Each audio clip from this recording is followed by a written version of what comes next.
नमस्कार भाइयों बहनों। आज का वीडियो जो है वो इस विषय पर है, किसी के कमेंट्स पे।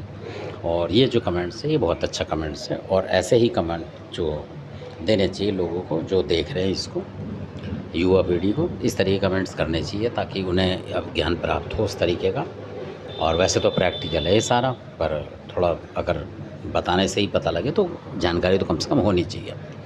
क्योंकि आप देखेंगे अगर आपके आसपास कोई जानकार है, भगत मान लो उसे, और आप उससे पूछेंगे तो वो 70 बार पूछेंगे तब भी एक बार नहीं बताएगा, क्योंकि उन्हें लगता है कि छुपा कर रखें, इसको क्यों बताएं। आजकल ये चल रहा है ज़्यादातर, तो ये जो विद्या है वो ख़त्म होती है। कोई भगत नहीं बताता, पहले बताते थे इक्का दुक्का लोग, नहीं तो भगत बताते नहीं और आपको ज्ञान मिलेगा नहीं। तो इसलिए आप जो यूट्यूब पे इस तरीके से बता रहे हैं हमारे जैसे, तो उनका सुने ध्यान से और उसको समझें, मतलब कि हाँ ये क्या कहना चाह रहे हैं और आपकी समझ में क्या आ रहा है। तो ये जो किसी ने कमेंट्स करा था वो ये इस तरीके से करा था कि जो कोई भी चीज़ है, यानी कि घात मूठ बाण वगैरह इस तरीके को कोई भी चीज़ और मारण क्रिया कोई करता है तो मतलब लगती है उससे कि नहीं लगती, ये वाली बात है।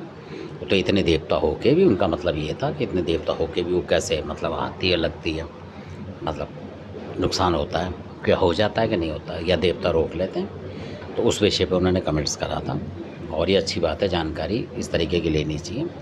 तो अब मैं इसमें ये बताता हूँ कि जो इस तरीके के काम करते हैं तो ये बहुत मतलब एक तरीके से आप ये मान लो कि बहुत ज़्यादा जानकार होते हैं और बहुत सारी उल्टी सीधी चीज़ों की, जबकि जो घरेलू भगत है उससे ज़्यादा पता नहीं होगा, देवी देवताओं में ही वो रहते हैं।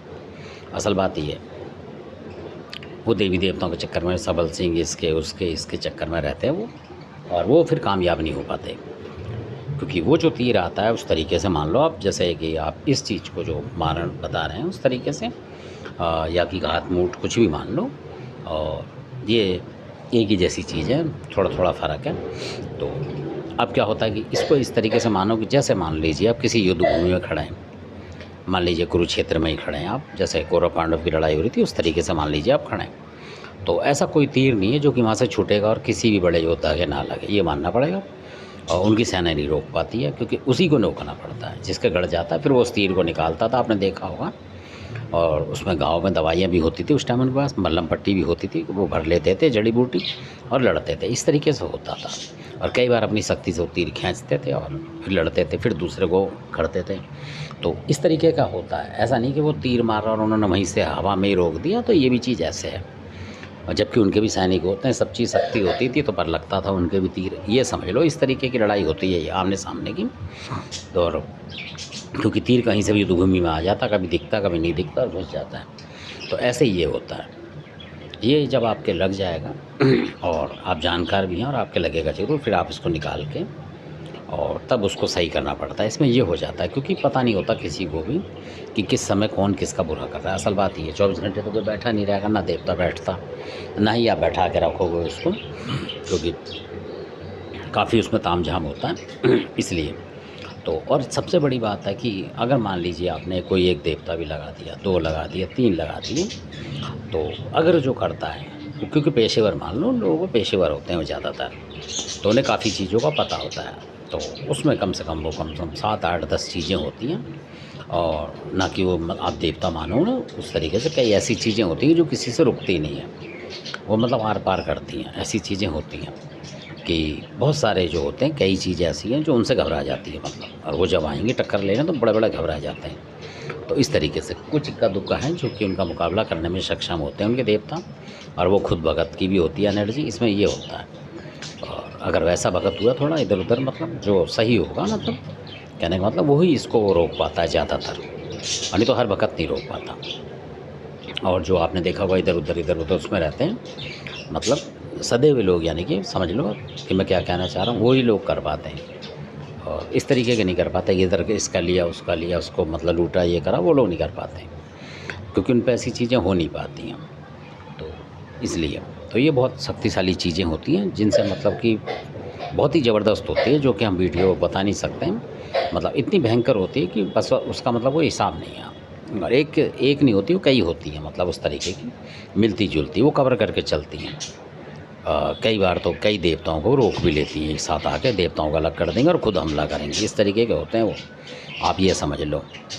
तो इस तरीके का होता है, जैसे कि भीम को रोक दिया था उसमें चक्रव्यूह में, इस तरीके से वो रोक देते हैं किसी को भी, और अंदर जो होगा उसको मतलब घर में नुकसान करेंगे। जैसे अभिमन्यु हुआ, इस तरीके का ही खेल होता है इसमें भी, ये भी एक चक्रव्यूह होता है, और जो भेद ना जानता है वही मतलब इसमें से निकल पाता है असल में। तो ये बात है क्योंकि बहुत सारी बातें हैं जो कि मैं जो चीज़ चलती है उनका नाम बता नहीं सकता हूँ आपको, क्योंकि इस पे हर तरीके के लोग बैठे होते हैं। तो ये मतलब गुप्त चीज़ें होती हैं और किसी को बताने भी ठीक नहीं होता असल में। तो इसलिए हाँ, बचाव की जो मैं बता रहा हूँ वो ये है कि बचाव आप कर सकते हैं अगर आपके पास अच्छा देवता है। और सबसे बड़ी बात है, अगर आप सोच रहे हो कि आप देवता की शक्ति से इसको सही कर लोगे किसी को इस तरीके के को, तो बहुत मुश्किल होता है, क्योंकि उसके लिए आपके पास बहुत बड़ी सिद्धि होनी चाहिए, जानकारी मतलब होनी चाहिए, देवी देवता प्रसन्न होने चाहिए आप पे। और ज़्यादातर इसमें मान लो कामाख्या देवी माई है, या हिंगलाज की शारदा भवानी जो है, मैयर की शारदा भवानी ये है, जोबनेर की ज्वाला माई है, इस तरीके की शक्ति आपके पास पेटेंट होनी चाहिए। और उनके कुछ वीर होते हैं जो कि आपके पास होने चाहिए। ऐसा नहीं कि आपने देवी की पूजा कर रहे हैं, मान लो आप ज्वाला माई की, और वीर आपके पास एक है नहीं, तो भी मुश्किल पड़ती है। कहने का मतलब ये है कि सारी चीज़ का आपको पूरा पता होना चाहिए इस तरीके से। तो कहने का मतलब ये है, तो जैसे बारिश आ रही है उसमें आपने बरसाती ऊपर से पहन ली, और जो पैंट टाइप की होती है वो नहीं पहनेंगे तब भी भीगेंगे। कहने का मतलब पूरा सेट होना चाहिए आपके पास, तब आप उस चीज़ का मुकाबला कर सकते हैं, उसको वापस कर सकते हैं। और तो इसमें 100% जान जाने का खतरा होता है, और जो भगत होगा उसकी भी जान जा सकती है। इसमें ऐसा नहीं कि भगत को छोड़ देती है वो चीज़, वो उसको भी लपेट दी, ज़रा सा मिसफायर हुआ, और इस तरीके से होता है इसका। तो धन्यवाद, आपने वीडियो देखा। बाकी और वीडियो बताऊंगा अगर आप पूछेंगे तो इसके बारे में। तो धन्यवाद, अच्छा लगे सब्सक्राइब शेयर लाइक कर, धन्यवाद।